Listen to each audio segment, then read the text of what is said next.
that we honor the lives lost to senseless gun violence in our country, which is why we're gathered here in Vigil tonight.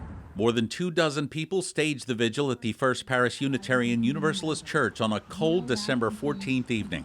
Arlington's Police Chief Julie Flaherty and State Rep Sean Garbely were among those attending. Organizers say 10 years after the Sandy Hook tragedy, very little has been done to prevent mass shootings, even as they continue unabated. It's extremely aggravating, and I think a reason why a lot of us are here is because we're so tired of just feeling angry and feeling useless. And so by gathering together and working on policy and educating ourselves, we feel like we're doing something. It's a slow crawl. And Erin, what are you hearing from the LGBTQ community? These folks are scared, and there doesn't seem to be any safety net for them. Yes, it's a real concern. Like I said, people of color, people in the LGBTQ community, they've been targeted. So actually, Moms Demand Action started right after Sandy Hook with Shannon Watts, and her story is that she also thought, enough is enough, we're going to do something and it's going to be quick. And it hasn't been. 110 people die of gun violence a day in the United States.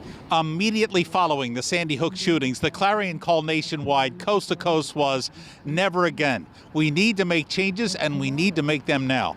Well, 10 years later, since December 14, 2012, there have been 54 more school shootings in the United States involving an active shooter, resulting in 101 deaths and 156 injuries.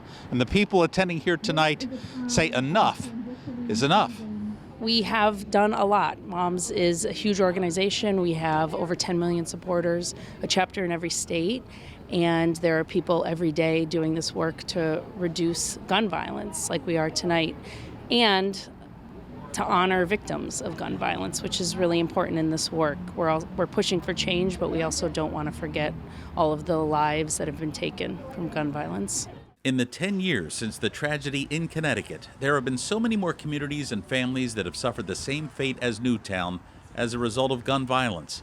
Organizers here say unless something is done now, very soon, yet another community where the unthinkable happens will do what's become tragically commonplace right here in the U.S. Bury its children. You're not going to give up. Oh, we'll never give up.